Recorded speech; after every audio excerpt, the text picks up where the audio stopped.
اعوذ باللہ من الشیطان الرجیم بسم اللہ الرحمن الرحیم اللہم صلی علی محمد و علی آل محمد۔ اللہ جل شانہ کا بے حساب کرم احسان اس ذات کا کہ جس نے ایک دفعہ پھر قرآن مجید سمجھنے کے لیے یہاں پہ ہمیں اکٹھا کر دیا۔ آج ہم انشاءاللہ 11واں پارہ سورہ یونس کی آیت نمبر 25 سے اپنا سبق شروع کریں گے۔ سورہ یونس آیت نمبر 25۔ اعوذ باللہ من الشیطان الرجیم بسم اللہ الرحمن الرحیم۔ واللہ یدعو الی دار السلام ویہدی من یشاء الی صراط مستقیم۔ پچھلے سبق میں ہم نے پڑھا تھا کہ اللہ تعالیٰ اس زندگی کا کیسے سائیکل چلتا ہے اور یہ ایک دن ختم ہو جانی ہے، تو اس لیے محنت اس میں کریں جو آخرت میں کامیابی کی چیزیں ہوں، کہ نہ کہ اس کے دنیا میں کھو جائیں۔ اور کبھی بھی اس اپنی کامیابی کو دنیا کے اندر جو ملے انسان کو، اس کو اپنی طرف منسوب نہ کرے، وہ رب کی طرف ہی منسوب کرے۔ اسباب کے اندر کھو نہ جائے، اس مسبل اسباب کو انسان یاد رکھے۔ اللہ فرما رہے ہیں واللہ یدعو، اللہ یہ سمجھا کہ تمہیں بلاتا ہے اور اللہ بلا رہا ہے، اللہ پکار رہا ہے تمہیں اس بات کے مقابلے میں، یہ جو دنیا کی ہے، کہ او اللہ کی طرف وہ تمہیں پکار رہا ہے، الی دار السلام، اس گھر کی طرف جو سلامتی کا گھر ہے، جو امن کا گھر ہے، جہاں ویرانی نہیں ہوگی، جہاں ٹوٹ پھوٹ نہیں ہوگی، جہاں مشقت نہیں ہوگی، جہاں غم نہیں ہوں گے، اس گھر کی طرف بلاتا ہے۔ وہ ہمیشہ ہمیشہ کا گھر ہے، جنت میں اللہ تعالیٰ بلا رہے ہیں۔ وَيَهْدِي مَن يَشَاءُ إِلَىٰ صِرَاطٍ مستقیم، اور اللہ ہدایت دیتا ہے ان لوگوں کو جو ہدایت کے طالب ہوتے ہیں سیدھے راستے کی طرف۔ ہدایت کے خزانے میرے رب کے پاس ہیں اور وہ اس کو ملتے ہیں جو ہدایت کا طالب ہوتا ہے۔ جو اللہ سے ہدایت مانگے اللہ اس کو دیتا ہے۔ ہدایت صرف اللہ کے پاس ہے۔ جیسے وہ ابھی مثال دی تھی نا اکرمہ رضی اللہ تعالیٰ عنہ کی، کہ وہ دیکھیں کشتی میں سارے مشرک بیٹھے ہوئے تھے، لیکن ایک اللہ نے آپ کو توفیق دی، آپ کے ذہن میں یہ بات آئی اور بدل دیا۔ باقی کسی کا کوئی ذکر نہیں ملتا کہ پوری کشتی والے ہی مسلمان ہو جاتے۔ اللہ نے ان کو قبول فرمایا، اللہ نے ان کو ہدایت دی۔ تو یہ اللہ ہدایت دینے والے ہیں، اللہ ہدایت دیتے ہیں انسان کو۔ یعنی یہ سارے ساز و سامان، یہ وہ سارا جو انسان دنیا میں قیمتی بنا رہے، اللہ فرماتے ہیں کہ اس کو کچھ حصہ آخرت میں بھی بھیجو۔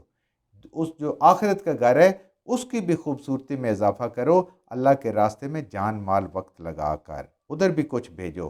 اس گھر کی بھی قیمت ادا کرنی، اس گھر کی بھی کوئی قیمت ادا کرو۔ للذین، اور وہ لوگ، یعنی ان لوگوں کے لیے، سب لوگوں کے لیے، احسنو، جو نیکی کرتے ہیں۔ نیکی کون سی؟ احسن نیکی، بہترین نیکی، یعنی سنت کے مطابق، نبی کریم صلی اللہ علیہ وسلم کے طریقے کے مطابق۔ جیسے فرمایا آپ صلی اللہ علیہ وسلم نے نا، مفہوم ہے کہ جب تم نماز کے لیے کھڑے ہو تو یوں سمجھو گویا اللہ کو دیکھ رہے ہو۔ اگر یہ کیفیت نہیں ہوتی تو کم از کم یہ اس سے نیچے تو نہیں جانا چاہیے کہ اللہ تمہیں دیکھ رہے، اس میں تو کوئی شک و شبے والی بات نہیں ہے نا۔ تو یہ نماز ایسن ہوگی جس میں انسان کو یاد آئے۔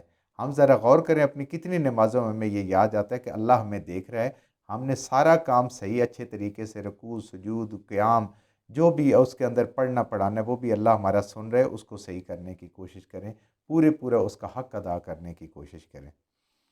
تو اللہ فرما رہے ہیں کہ ان لوگوں کے لیے جو یہ احسن کرتے ہیں، الحسنہ، ان کے لیے بھلائی ہی بھلائی ہے۔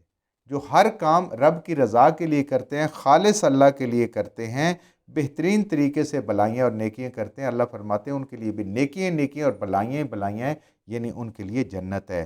وزیادتاً، اور اس سے بھی بڑھ کر۔ اب یہ احسن کیا ہے؟ احسن یہ ہے کہ جو آپ کے ساتھ بھلائی نہ کرے آپ اس کے ساتھ بھی بھلائی کریں۔ جو بھلائی کرتا ہے وہ تو برابری کی بات ہوگی، اس نے بھلائی کی آپ نے کر دی۔ جیسے آج دنیا میں ہم یہ کرتے ہیں، اللہ فرماتا ہے نہیں، جو تجھ سے کٹتا ہے تو پھر بھی اس کے ساتھ جوڑ، وہ تکلیف پہنچاتا ہے تو اس کو معاف کر، اس کا جو حق ہے وہ ادا کر۔ کس کے لیے؟ یہ بڑا مشکل کام ہے ایک انسان کے لیے، لیکن اس کے باوجود رب کے رضا کے لیے آپ کسی کو، وہ سمجھتے کہ وہ آپ کی بےزتی کر رہے، لیکن آپ اس کے ساتھ تعلق نہ توڑیں، جہاں ملے اس کو سلام کریں، وہ نہیں بھی کرے تو آپ کریں، نہ کرنے میں آپ کی بےزتی نہیں، کیونکہ آپ کا رب راضی ہو جائے گا۔ لوگ اگر ناراض ہوتے ہیں یا سمجھتے ہیں کہ یہ آپ نے بڑا کمزوری والا کام کیا یا آپ کو نہیں کرنا چاہیے، آپ کی عزت کے خلاف ہے، اگر عزت وہ ہے جو اللہ کے حضور ملے گی، دنیا کے لوگوں کے سامنے عزت ملنا کوئی عزت کی بات نہیں ہے۔ دنیا میں تو لوگ ڈنڈے کے زور پہ بھی عزت کروا لے تو کیا وہ عزت دار ہو جاتے ہیں؟ انسان ایسے کبھی بھی نہیں ہوتا۔ اللہ فرماتے ہیں اس سے اور زیادہ کریں گے، یعنی جنت بھی عطا کریں گے اور جنت سے بڑھ کر اللہ پاک کا دیدار بھی نصیب ہوگا۔ جو نیکی کریں گے، حسنہ کریں گے، وہ انسان کے اپنے انسان کی جتنی اچھی طریقے سے کر سکتا ہے وہ کرے گا، لیکن انسان کی تو انسان کی نیکی ہے کتنی اچھی ہوگی، اور اللہ اس کی جزا اپنی شان کے مطابق دیں گے۔ یہ بھی تو بہت زیادہ ہے نا، یہ بہت زیادہ اس کو ملے گا۔ کوئی اچھا کرے نہ کرے، اس نے اچھا کرنا ہے۔ ولا یرحقو، اور وہ بھی جنت ہی ملے گی، ولا یرحقو، اور نہیں ڈھانکے گی، نہیں ڈھانپے گی، وجوہہم، ان کے چہروں کو، یہ جو احسنو ہے، جو بہترین نیکیاں کرنے والے ہیں، ان کے چہروں کو نہیں ڈھانکے گی قطرن، سیاہی۔ قیامت والے دن گناہ گاروں کے چہرے سیاہ ہو جائیں گے، ان کے چہروں پہ سیاہی نہیں آئے گی، یعنی نہ ظاہری طور پہ ان کے چہرے کالے ہوں گے، ولا ذلتن، اور نہ ان کے دل میں کوئی دکھ اور افسوس ہوگا کہ ہم نے زندگی کو کیسے گزارا، ہم تو برباد کر کے زندگی آگے ہم ناکام ہو گئے، یہ بھی نہیں ہوگا۔ اولئک اصحاب الجنہ، یہ وہ انعامات کی بارشیں ہیں جو اللہ دے رہے ہیں کہ جو آسن طریقے سے دنیا میں نیکیاں کر کے جائے گا اس کو اللہ جنت عطا فرمائیں گے، اس سے بڑھ کے عطا فرمائیں گے جو اس نے کیا ہے، اپنا دیدار نصیب فرمائیں گے۔ قیامت والے دن چہرہ کالا ہونے سے بچ جائے گا، اور ذلت جو دل کے اندر انسان محسوس کرتے وہ بھی نہیں ہوگی۔ اولئک اصحاب الجنہ، یہ جنت والے لوگ ہیں، فیہا، جنت والے لوگ ہیں، ہم فیہا خالدون، ہمیشہ رہیں گے۔ آخرت کے فیصلے ہمیشہ ہمیشہ کے لیے، یہ ہمیشہ ہمیشہ کے لیے جنتی ہیں، اللہ نے ان کو جنت دے دی۔ اور ان کے مقابلے میں دوسرے لوگ، والذین کسبوا، اور وہ لوگ جنہوں نے کمائے، السیئات، گناہ، کوئی اللہ کی پرواہ نہیں کی، نبی کریم صلی اللہ علیہ وسلم کے طریقوں کا پتہ بھی نہیں ہے، کوشش بھی نہیں کی، قرآن کا نہیں پتہ، سنت کا نہیں پتہ، مرضی کی زندگی گزاری، اپنے نفس کی خواہش کے مطابق زندگی گزاری، شیطان کو ساری زندگی خوش کرتے رہے۔ اللہ فرماتے ہیں کسبوا سیئۃ جزاء سیئۃ بمثلہا، ان کو اس کے کیے کی کرتوتوں کی، گناہوں کی سزا ملے گی مگر اتنی۔ نیکیاں تو کم از کم اللہ فرماتے ہیں کہ 10 گنا ملیں گی، پھر جو اچھی جنہوں نے خلوص سے کی ہیں 700 گنا، اس سے بھی بڑھ کے، جیسے رب کی شان ہے، جیسے ایک دانے کو اللہ بڑھا کے کتنا کر دیتے ہیں، ایسے اللہ ہماری نیکیوں کو بھی بڑھاتے ہیں، جو ہم خالص اللہ کے لیے کرتے ہیں، خالص اللہ کو راضی کرنے کے لیے، اس کی رضا کے لیے کرتے ہیں۔ ہمیں کوئی نمود و نمائش، شہرت، ریا کچھ بھی نہیں چاہیے ہوتی، صرف اس کے مطابق کرتے ہیں، تو اللہ فرماتے ہیں اتنی ہی ملے گی، یعنی نیکی کم از کم 10 گنا۔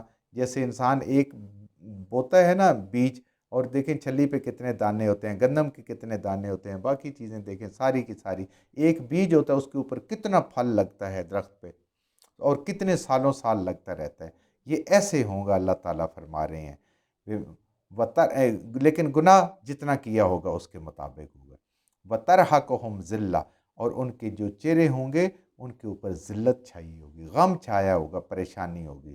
وَمَا لَهُم مِّنَ اللَّهِ مِنْ عَاصِمٍ، اور اللہ کے مقابلے میں کوئی ان کا مددگار نہیں ہوگا، اللہ کے مقابلے میں کوئی ان کو بچانے والا اور حفاظت کرنے والا نہیں ہوگا۔ اللہ جس کو پکڑ لے کوئی اس کو بچا نہیں سکتا۔ یہ دنیا میں غلط فہمیاں لوگ ڈال دیتے ہیں، جی میں یہ کر دوں گا، اللہ سے بچا لوں گا، کر لوں گا۔ اللہ جس کو پکڑ لے کوئی بچا نہیں سکتا۔ اللہ بادشاہ، اللہ کے سامنے کس کی مجال ہے؟ قیامت میں دیکھیں نا، انبیاء کی مجال نہیں ہے، نبی کریم صلی اللہ علیہ وسلم ہے، پھر سجدے میں دعا کریں گے اللہ سے، زبردستی اللہ کے ساتھ کون کر سکتا ہے؟ کوئی بچا نہیں سکتا۔ کأنما اغشیت، اور جیسا کہ ان کے ڈھانپ دیا جائے گا، وجوہہم، ان کے چہروں کو، قطعاً، ٹکڑے کے ساتھ، من اللیل مظلماً، ایک ایسی رات جو کالی سیاہ ہوگی، اس کا ایک ٹکڑا، کالی چادر کا ٹکڑا جیسے ان کے منہ پہ ڈالا، اتنے سیاہ منہ ان کے ہو جائیں گے۔ اولئک اصحاب النار هم فیہا خالدون، یہ وہ لوگ ہیں جو اہل آگ ہیں، آگ میں رہنے والے ہیں، اور اس آگ میں انہوں نے ہمیشہ ہمیشہ رہنا ہے۔ آخرت کے فیصلے ہمیشہ ہمیشہ کے لیے، یہ وہ آگ والے لوگ ہیں، آگ میں رہنے والے لوگ ہیں۔ کیوں؟ انہوں نے دنیا میں گناہ کیا، انہوں نے احسن نہیں کیا، انہوں نے سیئات کیا، اور آج اس کی پکڑ میں آ گئے۔ جو کوئی اللہ کی نافرمانی کرے گا اس کا انجام یہ ہوگا، جو اپنے رب کی فرما برداری کرے گا اللہ اس کو جنت بھی دیں گے، اور اللہ فرماتے ہیں کہ جنت سے بڑھ کے ہم اس کو عطا فرمائیں گے۔ رب کا دیدار ہوگا، نعمتیں ہوں گی، عمل تھوڑا ہوگا لیکن خالص ہوگا، بدلہ بہت بڑا ہوگا، بدلہ بہت زیادہ ہوگا انسان کے لیے۔ جو کچھ ہم نے صحیح صحیح پڑھا اللہ ہمارے ذہنوں میں دلوں میں بٹھا دے، جہاں جہاں پڑھتے ہوئے بولتے ہیں ہم سے غلطیاں ہوگا اللہ میں معاف فرما دے، اور ان غلط باتوں کو ہمارے ذہنوں سے دلوں سے اللہ کی ذات نکال دے۔